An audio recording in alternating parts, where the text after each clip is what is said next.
Você já se perguntou o que realmente aconteceu durante os 40 anos que Moisés e o povo de Israel passaram vagando pelo deserto? Por que Deus permitiu que uma jornada que poderia durar apenas algumas semanas se estendesse por 4 décadas inteiras? E mais intrigante ainda, que segredos espirituais e históricos foram revelados nesse período aparentemente perdido da história humana. Prepare-se para descobrir verdades fascinantes que arqueólogos modernos, linguistas hebraicos e estudiosos das Escrituras têm desenterrado sobre esses anos misteriosos que moldaram não apenas o destino de Israel, mas toda a humanidade. Quando falamos em deserto, nossa mente ocidental imediatamente visualiza dunas infinitas de areia dourada sob um sol escaldante. Mas a palavra hebraica midbar possui um significado muito mais rico e complexo. Especialistas em linguística semítica explicam que midbar não se refere apenas a regiões arenosas, mas a qualquer terra não cultivada, incluindo montanhas rochosas, planaltos pedregosos, áreas semiáridas e, principalmente, as antigas rotas de caravanas que conectavam civilizações.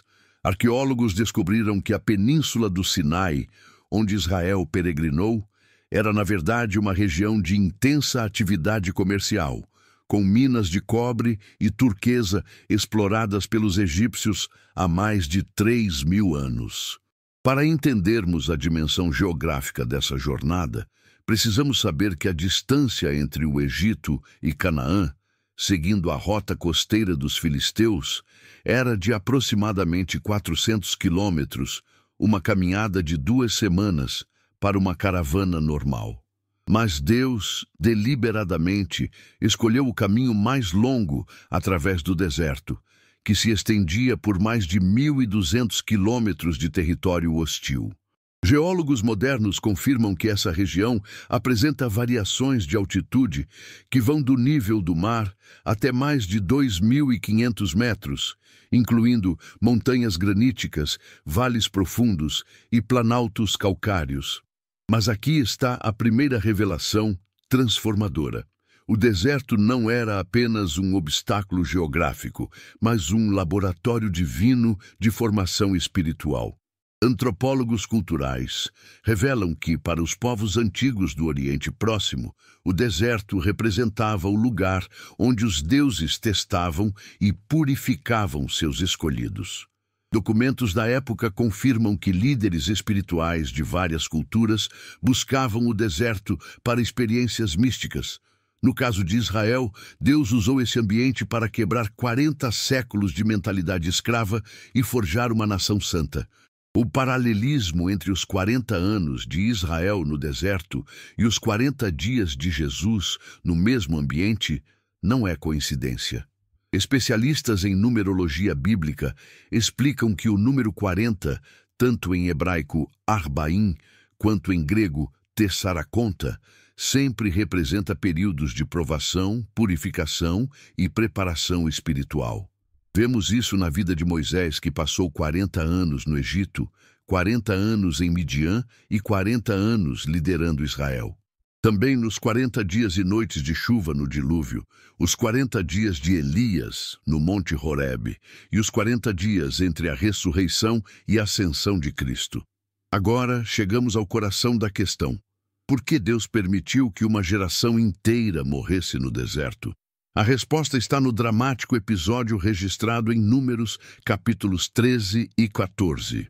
Quando os 12 espias retornaram de Canaã, após 40 dias de reconhecimento, trouxeram não apenas evidências da fertilidade da terra, um cacho de uvas tão grande que precisava ser carregado por 2 pessoas, mas também relatos aterrorizantes sobre os habitantes locais. A palavra hebraica usada para descrever os gigantes que habitavam Canaã é Nefilim, termo que arqueólogos e linguistas ainda debatem intensamente. Escavações recentes em sítios cananeus revelaram esqueletos de pessoas com estaturas excepcionalmente altas, algumas ultrapassando 2 metros, o que era extraordinário para os padrões da época. Historiadores explicam que os povos de Canaã haviam desenvolvido tecnologias militares avançadas, incluindo carros de guerra com rodas de ferro e fortificações impressionantes, cujas ruínas ainda podem ser visitadas hoje. Mas aqui vem a revelação que muda tudo. O problema não era o tamanho dos inimigos, mas o tamanho da fé do povo. Quando 10 dos 12 espias disseram: "Não poderemos subir contra aquele povo, porque é mais forte do que nós", eles não estavam apenas fazendo uma avaliação militar. Eram uma declaração teológica de incredulidade. Apenas Caleb e Josué mantiveram a perspectiva correta. Se o Senhor se agradar de nós, então nos levará a esta terra e nos dará uma terra que mana leite e mel. O decreto divino que seguiu foi devastador e misericordioso ao mesmo tempo. Deus declarou que nenhum homem daquela geração, exceto Caleb e Josué, entraria na terra prometida. Mas observe a precisão matemática do juízo. Segundo o número dos dias em que espiastes a terra, 40 dias, cada dia representando um ano, levareis sobre vós as vossas iniquidades 40 anos. Especialistas em cronologia bíblica explicam que essa correspondência entre dias e anos não era arbitrária, mas seguia princípios proféticos estabelecidos por Deus, que encontramos também em Ezequiel, capítulo 4. Durante esses 40 anos, Moisés enfrentou o desafio administrativo mais complexo da história antiga: liderar aproximadamente 2 milhões de pessoas através de um ambiente hostil. Para dimensionarmos essa magnitude, historiadores calculam que essa população equivalia à de algumas das maiores cidades do mundo antigo. Quando Jetro, sogro de Moisés, visitou o acampamento e viu Moisés atendendo disputas judiciais desde a manhã até a noite, imediatamente reconheceu a insustentabilidade da situação. A solução apresentada por Jetro em Êxodo, capítulo 18, foi revolucionária para sua época. A criação de uma estrutura hierárquica de liderança com juízes responsáveis por grupos de 1.000, 100, 50 e 10 pessoas. Antropólogos organizacionais explicam que essa foi uma das primeiras aplicações documentadas de princípios de gestão que ainda são estudados em escolas de administração modernas. Cada nível de liderança tinha responsabilidades específicas, e apenas os casos mais complexos chegavam até Moisés. Mas liderar no deserto não era apenas uma questão administrativa, era um teste constante de paciência e fé. As murmurações do povo eram praticamente diárias. Psicólogos que estudam comportamento de grupos em situações extremas explicam que o fenômeno da nostalgia seletiva fazia o povo lembrar apenas dos aspectos positivos da escravidão no Egito, esquecendo-se dos chicotes, da opressão e do infanticídio. Quem nos dará carne para comer? Lembramo-nos dos peixes que no Egito comíamos de graça, dos pepinos, dos melões, dos alhos porós, das cebolas e dos alhos, clamavam, convenientemente esquecendo-se de que essa comida gratuita custava sua liberdade e dignidade. É aqui que as manifestações sobrenaturais de Deus se tornam ainda mais impressionantes. A nuvem que guiava de dia e a coluna de fogo à noite não eram apenas símbolos poéticos, eram realidades físicas que 2 milhões de pessoas testemunharam diariamente por 40 anos. Meteorologistas que estudaram os padrões climáticos da região explicam que nenhum fenômeno natural conhecido poderia produzir uma nuvem que se movia de forma inteligente, parando quando o povo precisava descansar e se movendo quando era hora de partir. O maná que caía do céu diariamente durante todo esse período representa um dos maiores milagres sustentados da história. A palavra hebraica man literalmente significa "que é isto?", refletindo a perplexidade inicial do povo. Nutricionistas que analisaram as descrições bíblicas concluem que o maná fornecia todos os nutrientes necessários para sustentar uma população dessa magnitude. Mas havia regras específicas. Cada pessoa deveria coletar um homer, aproximadamente 2 litros por dia, exceto na sexta-feira, quando deveriam coletar porção dobrada para o sábado. Qualquer tentativa de armazenar maná para o dia seguinte resultava em decomposição e vermes, exceto no sábado. As 2 ocasiões em que Moisés fez água brotar da rocha revelam aspectos diferentes do caráter de Deus e da natureza humana. A primeira vez, em Êxodo capítulo 17, Deus instruiu Moisés a bater na rocha com seu cajado. Geólogos explicam que as formações rochosas do Sinai contêm aquíferos subterrâneos que, quando fraturados adequadamente, podem liberar grandes volumes de água. Mas isso não diminui o milagre, na verdade, demonstra que Deus usa as leis naturais que Ele mesmo estabeleceu para realizar seus propósitos. A segunda vez, em Números capítulo 20, Deus ordenou que Moisés apenas falasse com a rocha. Mas Moisés, frustrado com as constantes murmurações do povo, bateu na rocha 2 vezes, dizendo: "Ouvi, rebeldes, porventura tiraremos água desta rocha para vós?" Esse momento de desobediência e apropriação da glória divina custou a Moisés a entrada na terra prometida. Aqui aprendemos que quanto maior a proximidade com Deus, maior a responsabilidade e as consequências da desobediência. A serpente de bronze levantada por Moisés quando o povo foi atacado por serpentes ardentes carrega um simbolismo profético extraordinário. A palavra hebraica saraf, usada para descrever essas serpentes, significa literalmente queimar, e arqueólogos identificaram várias espécies venenosas na região do Sinai, cujas picadas causam sensação de queimação intensa. Mas o antídoto divino era paradoxal: olhar para uma serpente de bronze elevada numa haste. Séculos depois, Jesus revelaria o significado profético. Como Moisés levantou a serpente no deserto, assim importa que o Filho do Homem seja levantado, para que todo aquele que nele crê tenha a vida eterna. No Monte Sinai, Moisés recebeu não apenas os 10 mandamentos, mas todo o complexo sistema legal que governaria Israel.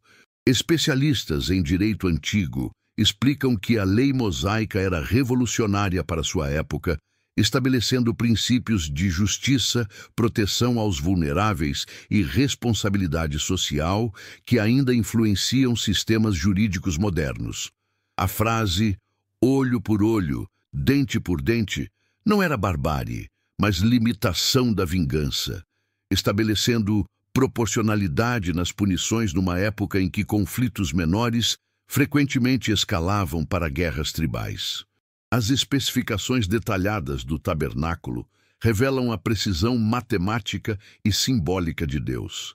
Cada medida, cada material, cada utensílio tinha significado espiritual profundo. O tabernáculo media aproximadamente 13,5 metros de comprimento por 4,5 metros de largura. Engenheiros que analisaram essas proporções descobriram que a estrutura era perfeitamente adaptada para ser montada e desmontada rapidamente por uma população nômade. O relacionamento entre Deus e Moisés era único na história. As Escrituras dizem que Deus falava com Moisés face a face, como alguém fala com seu amigo. Mas quando Moisés pediu para ver a glória de Deus, recebeu uma resposta reveladora: "Não poderás ver a minha face, porquanto homem nenhum verá a minha face e viverá." A solução divina foi fazer sua bondade passar diante de Moisés, enquanto ele estava escondido na fenda da rocha, protegido pela mão de Deus.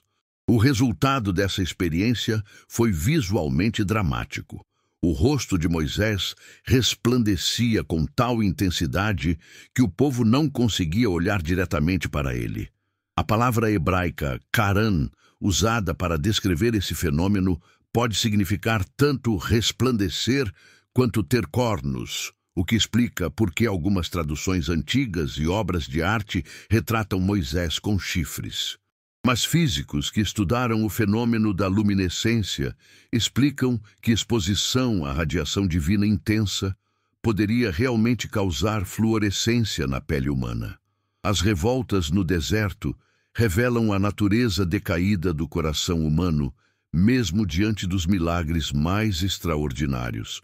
O episódio do bezerro de ouro, que aconteceu enquanto Moisés estava no monte recebendo a lei, demonstra quão rapidamente o povo abandonou o Deus que os havia libertado do Egito.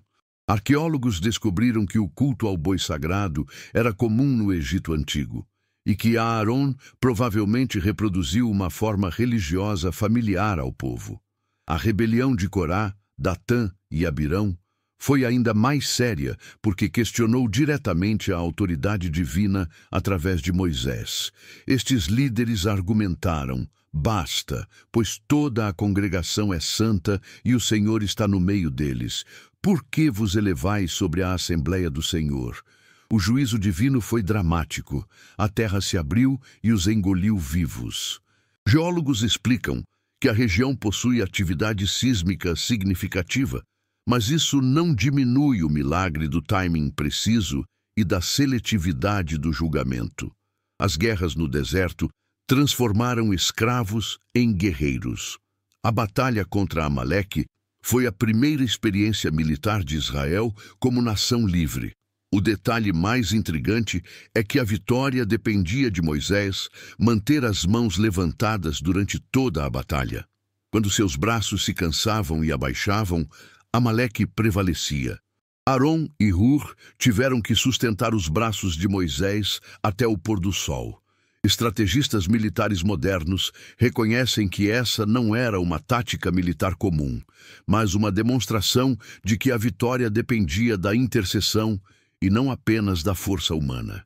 As vitórias sobre Seom, rei dos amorreus, e Og, rei de Bazã, estabeleceram Israel como uma força militar respeitável na região. Arqueólogos descobriram evidências de cidades fortificadas destruídas nesse período, confirmando os relatos bíblicos de conquistas. A descrição de Og como tendo uma cama de ferro de aproximadamente 4 metros de comprimento por 1,80 m de largura sugere que era um homem de estatura excepcional, mesmo para os padrões de líderes militares da época. Mas talvez os maiores mistérios dos 40 anos no deserto sejam aqueles que as Escrituras apenas insinuam. O que aconteceu com o corpo de Moisés após sua morte no Monte Nebo continua sendo um enigma. Judas, versículo 9, menciona uma disputa entre o arcanjo Miguel e Satanás pelo corpo de Moisés, sugerindo que havia algo único sobre esse grande líder, mesmo após a morte. Alguns estudiosos especulam que Moisés, como Elias, pode ter sido preservado para um papel futuro, considerando que ambos aparecem com Jesus na transfiguração. O Cântico de Moisés em Deuteronômio, capítulo 32, não é apenas poesia, mas profecia. Esse cântico de 43 versículos traça a história profética de Israel desde sua formação até os últimos dias. Linguistas hebraicos descobriram que a estrutura poética segue padrões métricos complexos que facilitavam a memorização, garantindo que as gerações futuras preservassem essa revelação profética. A morte de Moisés no Monte Nebo, de onde ele pôde ver toda a terra prometida sem entrar nela, é uma das cenas mais tocantes das Escrituras. Deus mesmo sepultou Moisés, e até hoje ninguém conhece o local de sua sepultura. Aos 120 anos, suas forças não haviam diminuído e seus olhos não se escureceram. Médicos que estudaram longevidade explicam que essa preservação física até idade tão avançada era extraordinária para os padrões da época. O paralelismo entre Moisés e Cristo é impressionante. Ambos foram libertadores de seu povo, mediadores de alianças divinas, intercessores que se colocaram entre Deus e o povo, líderes rejeitados por aqueles que vieram salvar, e ambos morreram fora da terra que prometeram ao povo. Mas enquanto Moisés conduziu Israel da escravidão física para a liberdade terrena, Cristo nos conduz da escravidão espiritual para a liberdade eterna. Os 40 anos no deserto representam muito mais que um período histórico, são um símbolo perene da jornada espiritual humana. Assim como Israel precisou deixar o Egito, símbolo do mundo e seus sistemas pecaminosos, atravessar o deserto, lugar de morte da carne, e aprendizado de dependência total em Deus, para chegar a Canaã, a terra da promessa, e vida abundante, assim também nossa jornada cristã segue esse padrão. A geração que morreu no deserto representa nossa velha natureza, que deve morrer para que a nova natureza em Cristo possa herdar as promessas. Os 40 anos não foram tempo perdido, mas tempo necessário para que uma geração escrava fosse substituída por uma geração livre. Uma mentalidade de miséria fosse trocada por uma mentalidade de conquista, e um coração de incredulidade fosse transformado em um coração de fé. O deserto ensina lições que a prosperidade não pode ensinar. Ensina dependência quando tudo ao redor grita independência. Ensina gratidão quando as circunstâncias sugerem reclamação. Ensina fé quando a lógica recomenda desistência. Ensina que Deus é suficiente quando tudo mais é insuficiente. Mas a lição mais profunda dos 40 anos é que Deus nunca desperdiça nossos desertos. Ele os usa para nos preparar para destinos que nossa mente atual não consegue sequer imaginar. Moisés não sabia, durante os longos anos pastoreando ovelhas em Midian, que Deus estava o preparando para pastorear uma nação. Israel não sabia, durante as noites frias e os dias escaldantes do deserto, que Deus estava forjando o caráter nacional que conquistaria reinos. Seus desertos atuais, as provações financeiras, os relacionamentos difíceis, as doenças, as decepções, os sonhos adiados, não são sinais de que Deus o esqueceu. São sinais de que Deus está preparando você para algo maior do que você pode imaginar. Cada dia de dependência do maná celestial está matando sua autossuficiência. Cada noite, sob as estrelas do deserto, está ensinando você a confiar na direção divina. Cada milagre no meio da impossibilidade está expandindo sua capacidade de crer. A história oculta de Moisés, nos 40 anos do deserto, revela que não existem anos perdidos na economia de Deus. Existem apenas anos de preparação para propósitos eternos. Que esta revelação transforme sua perspectiva sobre suas próprias jornadas pelo deserto, sabendo que o mesmo Deus que guiou Israel com nuvem de dia e fogo de noite está guiando você para sua própria terra prometida. Mas há ainda mais segredos ocultos nesses 40 anos que precisamos desvendar. Um dos aspectos mais fascinantes é a transformação econômica que aconteceu no deserto. Quando Israel saiu do Egito, levaram consigo os despojos dos egípcios, ouro, prata e roupas em quantidade suficiente para sustentar 2 milhões de pessoas por décadas. Economistas que estudaram as estruturas econômicas antigas calculam que essa riqueza equivaleria a bilhões de dólares em valores atuais. Mas como essa economia funcionava em pleno deserto? A resposta está no sistema de trocas e na preservação sobrenatural dos bens. Deuteronômio capítulo 8, versículo 4, revela um detalhe extraordinário. As tuas roupas não se envelheceram sobre ti, nem o teu pé se inchou durante estes 40 anos. Especialistas em arqueologia têxtil explicam que nas condições áridas do deserto, tecidos normalmente se deteriorariam em poucos anos. Mas Deus preservou sobrenaturalmente não apenas as roupas, mas também os calçados de toda a população. Imagine a logística impossível de produzir roupas e sapatos para 2 milhões de pessoas em pleno deserto sem essa intervenção divina. Além disso, o deserto não era um vazio comercial. Rotas de caravanas cruzavam a região, conectando a África à Ásia. Mercadores árabes, midianitas e outros povos nômades mantinham comércio ativo com Israel. Documentos cuneiformes da época mencionam transações comerciais envolvendo os hebreus do deserto, confirmando que Israel não estava completamente isolado, mas mantinha relações comerciais estratégicas que complementavam os milagres divinos. Outro aspecto raramente explorado é a revolução educacional que aconteceu durante esses anos. Uma geração inteira cresceu ouvindo diretamente de Moisés as leis, histórias e revelações divinas. Especialistas em educação antiga explicam que esse foi o maior programa educacional da história, onde cada criança israelita recebeu educação religiosa, moral e cívica diretamente do maior profeta que já existiu. Não havia analfabetismo funcional em Israel, cada família sabia as leis, os preceitos e a história do povo. A palavra hebraica shaná, usada para descrever o ensino repetitivo das leis, significa literalmente repetir até que se torne segunda natureza. Deuteronômio, capítulo 6, estabelece o método educacional. Estas palavras que hoje te ordeno estarão no teu coração. Tu as inculcarás a teus filhos, e delas falarás assentado em tua casa, e andando pelo caminho, e ao deitar-te e ao levantar-te. Psicólogos educacionais reconhecem que esse método de repetição espaçada e contextualizada é uma das formas mais eficazes de aprendizado permanente. As inovações tecnológicas desenvolvidas durante os 40 anos também são impressionantes.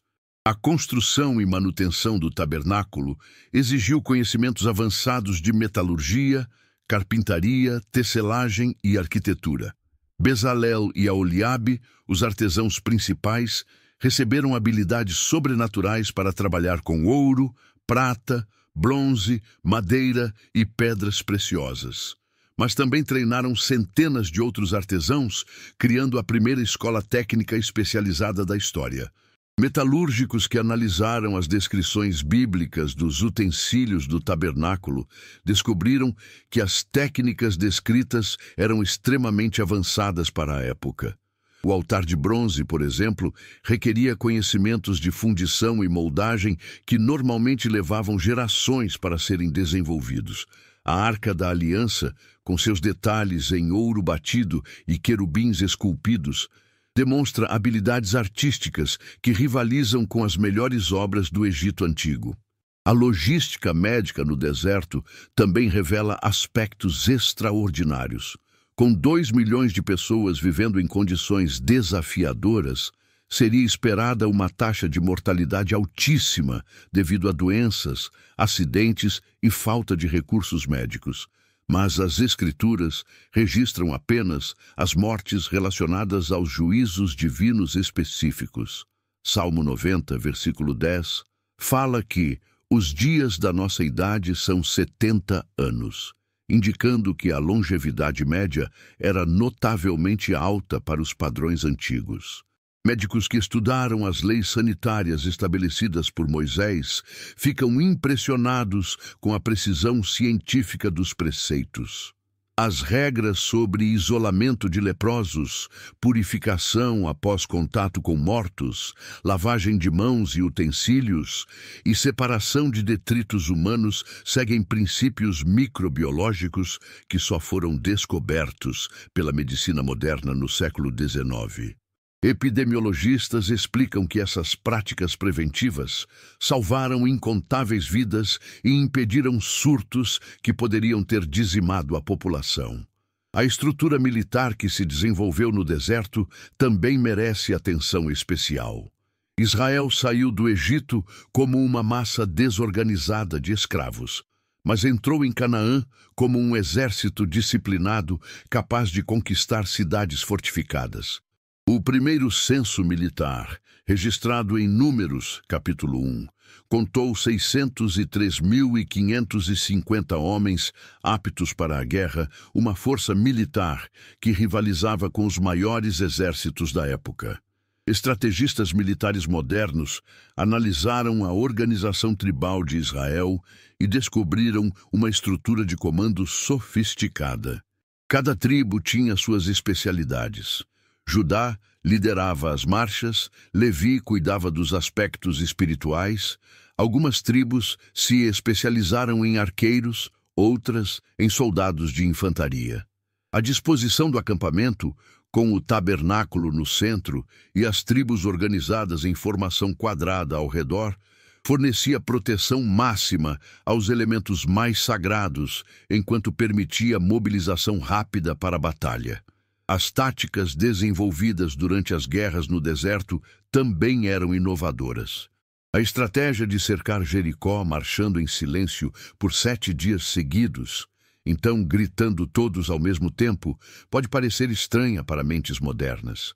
Mas engenheiros acústicos que estudaram as propriedades ressonantes das estruturas antigas explicam que uma onda sonora coordenada de centenas de milhares de vozes poderia realmente causar vibrações capazes de desestabilizar muralhas já enfraquecidas. O aspecto profético dos 40 anos no deserto é ainda mais fascinante quando entendemos que toda a experiência de Israel era um tipo sombra de realidades espirituais eternas. O apóstolo Paulo, em 1 Coríntios capítulo 10, explica que todas estas coisas lhe sobrevieram como figuras, e estão escritas para aviso nosso, para quem já são chegados os fins dos séculos. A passagem pelo Mar Vermelho prefigura o batismo cristão, a morte para a velha vida e ressurreição para a nova vida. O maná diário representa Cristo como o pão vivo que desceu do céu. A água da rocha simboliza Cristo como a fonte de água viva. A serpente de bronze aponta para Cristo crucificado como cura para o veneno do pecado. Cada elemento da jornada no deserto tinha significado profético que se cumpriria em Cristo séculos mais tarde. Mas há também profecias ainda não cumpridas conectadas aos 40 anos no deserto. O profeta Oséias fala de um tempo futuro, quando Deus levará Israel novamente ao deserto para falar ao seu coração. Muitos estudiosos de profecia bíblica veem nessas palavras uma referência aos últimos tempos, quando Israel passará por uma grande tribulação antes de reconhecer Jesus como Messias. A influência cultural dos 40 anos no deserto sobre civilizações posteriores é extraordinária. Os princípios de justiça estabelecidos na lei mosaica influenciaram sistemas jurídicos de nações ao redor do mundo. O conceito de um dia de descanso semanal, estabelecido no sábado, transformou a estrutura social da humanidade. As leis sobre tratamento de estrangeiros, proteção aos órfãos e viúvas e responsabilidade social criaram padrões éticos que ainda são referência para legislações modernas. Filósofos políticos reconhecem que a estrutura governamental estabelecida por Moisés foi uma das primeiras tentativas de criar uma teocracia funcional, onde Deus era reconhecido como supremo legislador e juiz, mas onde líderes humanos administravam os assuntos cotidianos sob princípios divinos.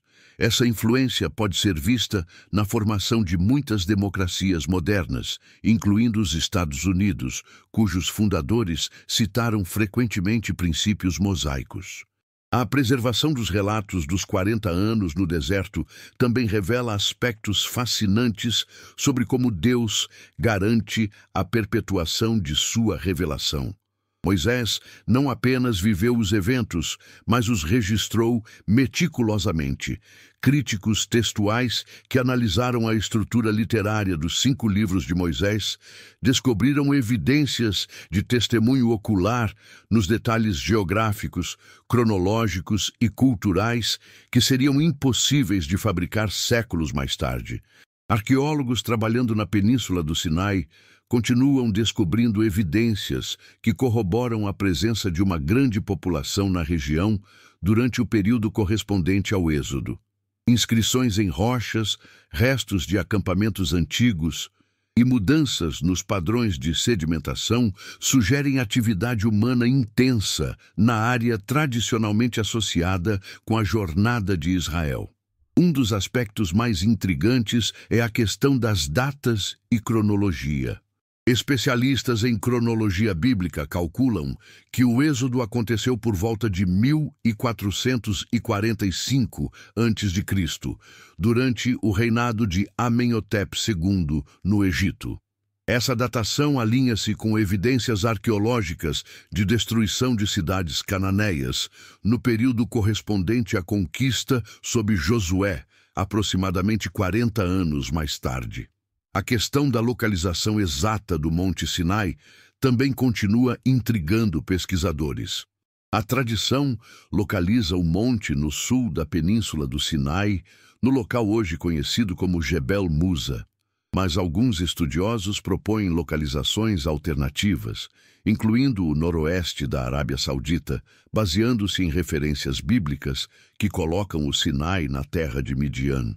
Expedições arqueológicas continuam investigando ambas as possibilidades, procurando evidências definitivas da presença de Israel e das manifestações divinas descritas nas Escrituras.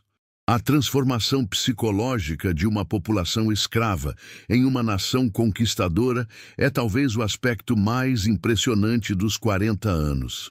Psicólogos sociais explicam que gerações submetidas à escravidão desenvolvem mentalidades de inferioridade, dependência e medo que normalmente persistem por séculos. Mas Israel, em apenas 4 décadas, desenvolveu confiança, identidade nacional e coragem para enfrentar inimigos formidáveis.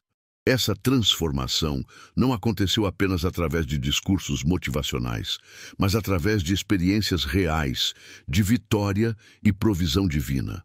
Cada vez que Deus supriu suas necessidades milagrosamente, cada vez que os protegeu de inimigos, cada vez que demonstrou seu poder sobrenatural, a fé coletiva era fortalecida. A geração que entrou em Canaã tinha 40 anos de evidências pessoais de que Deus era fiel às suas promessas. As implicações teológicas dos 40 anos no deserto também são profundas. Eles demonstram que Deus não tem pressa para cumprir seus propósitos, mas sua temporização é sempre perfeita. A demora não indica descuido ou esquecimento, mas preparação meticulosa para que seus planos se cumpram da melhor forma possível. Para a geração atual de cristãos, os 40 anos de Israel oferecem lições práticas sobre como viver tempos de espera e preparação. Assim como Israel precisou aprender a confiar em Deus para necessidades diárias através do maná, nós precisamos aprender dependência diária através da oração e confiança em sua provisão. Assim como eles precisaram obedecer às instruções divinas sobre quando partir e quando parar, nós precisamos aprender sensibilidade à direção do Espírito Santo. A palavra de Deus nos garante que todas as promessas de Deus são sim e em Cristo. Amém. Os 40 anos de Israel no deserto não foram tempo perdido, mas tempo de preparação para herdar promessas.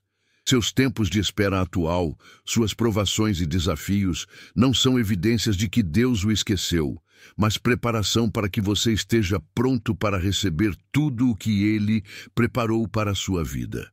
Um aspecto extraordinário que raramente exploramos é a dimensão sobrenatural da proteção divina durante esses 4 décadas. Além das provisões visíveis, como o maná e a água, havia uma proteção invisível, mas igualmente real, contra as forças espirituais das trevas. O deserto, na cosmologia antiga, era considerado habitação de demônios e espíritos malignos. Documentos de civilizações contemporâneas descrevem o deserto como lugar onde apenas os mais corajosos ousavam aventurar-se, protegidos por amuletos e rituais elaborados. Mas Israel atravessou essas regiões temidas com uma confiança que impressionava os povos ao redor. A razão estava na presença manifesta de Yahvé no meio do acampamento. A nuvem de dia e o fogo de noite não eram apenas guias físicos, eram manifestações da glória divina que criavam uma zona de proteção espiritual. Demonologistas que estudam as crenças antigas explicam que a presença do Deus de Israel neutralizava completamente a influência de entidades espirituais malignas que supostamente habitavam essas regiões. O sistema sacrificial estabelecido no deserto também revela dimensões proféticas extraordinárias que apontam diretamente para Cristo. Cada sacrifício tinha simbolismo específico que encontraria cumprimento perfeito na cruz. O holocausto completamente queimado representava entrega total a Deus. A oferta de manjares, feita de farinha fina, simbolizava a natureza humana perfeita de Cristo. O sacrifício pacífico representava a reconciliação entre Deus e o homem. A oferta pelo pecado lidava com a culpa, enquanto a oferta pela culpa tratava das consequências do pecado. Teólogos especializados em tipologia bíblica calculam que milhões de animais foram sacrificados durante os 40 anos do deserto. Cada sacrifício era uma profecia em ação, apontando para o Cordeiro de Deus, que tira o pecado do mundo. O escritor de Hebreus explica que é impossível que o sangue de touros e de bodes tire pecados. Mas esses sacrifícios serviam como sombras da realidade que viria em Cristo. A questão logística dos sacrifícios também é fascinante. Onde Israel conseguia tantos animais no deserto? A resposta está na promessa divina de que seus rebanhos se multiplicariam. Zootecnistas que estudaram as condições do Sinai explicam que, embora a região seja árida, possui oásis e pastagens suficientes para sustentar rebanhos significativos, especialmente com manejo cuidadoso. Além disso, Israel mantinha comércio com tribos beduínas que criavam gado na região. As festas e celebrações estabelecidas durante os 40 anos criaram um calendário espiritual que conectava Israel com os ciclos da natureza e os propósitos eternos de Deus. A Páscoa comemorava a libertação do Egito. Pentecostes celebrava a primeira colheita e, profeticamente, apontava para o derramamento do Espírito Santo. A festa dos tabernáculos relembrava os dias no deserto e antecipava a habitação eterna de Deus com seu povo. Antropólogos culturais explicam que esses festivais serviam múltiplos propósitos. Mantinham viva a memória das obras de Deus, fortaleciam a identidade nacional, proporcionavam alegria e comunhão em meio às dificuldades do deserto e criavam antecipação profética dos tempos messiânicos. Cada festa era uma pausa nas dificuldades da jornada para celebrar a fidelidade divina e renovar a esperança no cumprimento das promessas. O desenvolvimento da música e adoração durante os 40 anos também merece destaque especial. Moisés compôs cânticos proféticos, Miriam liderou celebrações com danças e instrumentos, e os levitas desenvolveram um sistema elaborado de louvor que seria posteriormente aperfeiçoado no Templo de Salomão.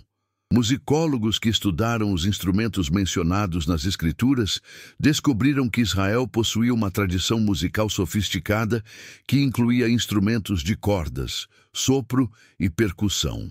A palavra hebraica shir, usada para descrever os cânticos sagrados, significa mais que música recreativa. Refere-se a composições inspiradas que carregam poder espiritual para transformar atmosferas e corações. O Cântico de Moisés, após a passagem pelo Mar Vermelho, registrado em Êxodo, capítulo 15, é considerado por especialistas em literatura hebraica como uma das mais antigas e belas composições poéticas da humanidade. Os milagres relacionados aos instrumentos musicais também são fascinantes. Quando as trombetas de prata tocavam, todo o acampamento sabia exatamente o que fazer: levantar, partir, reunir-se ou preparar-se para a batalha.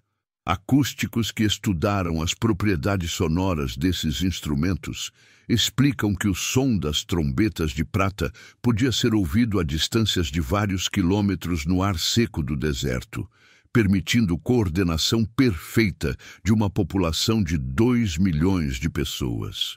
A formação da identidade nacional israelita durante esses anos foi um processo complexo que envolveu não apenas leis e rituais, mas também a criação de símbolos, tradições e narrativas compartilhadas.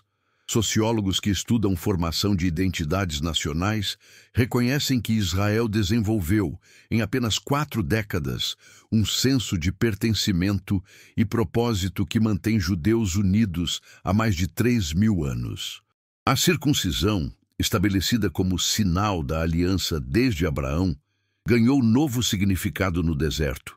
Todo menino israelita nascido durante os 40 anos era circuncidado no 8º dia, marcando-o como pertencente ao povo da aliança. Médicos que estudaram essa prática explicam que o 8º dia é o momento ideal para a circuncisão, quando os níveis de vitamina K e protrombina atingem picos que garantem coagulação adequada, conhecimento que só foi descoberto pela medicina moderna no século XX. O papel das mulheres durante os 40 anos no deserto também revela aspectos importantes frequentemente negligenciados. Miriam foi reconhecida como profetisa e líder. As filhas de Zelofeade estabeleceram precedentes legais sobre herança, e parteiras como Sifrá e Puá foram honradas por sua coragem. Historiadores sociais explicam que as mulheres israelitas desfrutavam de direitos e proteções significativamente superiores aos das mulheres em civilizações contemporâneas. A educação das crianças durante esses anos seguiu métodos pedagógicos revolucionários. Em vez de escolas formais, toda a nação funcionava como uma universidade viva, onde cada experiência diária era oportunidade de aprendizado. Pais ensinavam profissões, sacerdotes ensinavam leis, anciãos transmitiam história, e todos aprendiam através da observação direta dos milagres e da presença de Deus. Pedagogos modernos reconhecem que esse método de aprendizado experiencial e integrado produzia compreensão muito mais profunda que sistemas educacionais tradicionais baseados apenas em instrução teórica. Cada criança israelita cresceu sabendo não apenas sobre Deus, mas experimentando sua presença e poder de forma pessoal e diária. A questão da mortalidade durante os 40 anos apresenta aspectos intrigantes.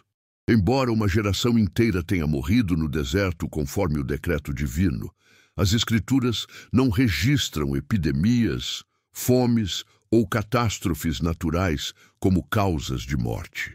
A impressão é que as pessoas simplesmente viveram suas vidas normais e morreram de velhice, permitindo que a nova geração assumisse gradualmente a liderança.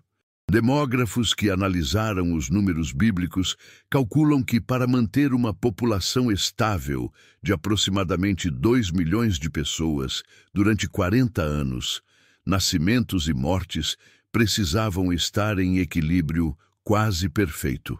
Isso sugere intervenção divina, não apenas nos milagres espetaculares, mas também nos aspectos mais rotineiros da vida: controle de natalidade, longevidade e saúde geral da população. A influência dos 40 anos no deserto sobre a literatura e pensamento posterior é imensa. Profetas como Isaías, Jeremias e Oséias constantemente fazem referência a esse período como paradigma da relação entre Deus e seu povo. O Novo Testamento cita ou alude aos eventos do deserto centenas de vezes, sempre extraindo lições espirituais profundas para a igreja cristã. Filósofos judeus medievais, como Maimônides, viam os 40 anos como período de purificação necessária para transformar escravos em pessoas livres. Pensadores cristãos como Agostinho interpretavam toda a jornada como alegoria da peregrinação da alma em direção a Deus. Reformadores como Calvino enfatizavam as lições sobre soberania divina e dependência humana reveladas durante esse período. A cartografia bíblica dos 40 anos no deserto continua intrigando estudiosos. Embora as Escrituras mencionem dezenas de locais onde Israel acampou, muitos permanecem sem identificação arqueológica definitiva.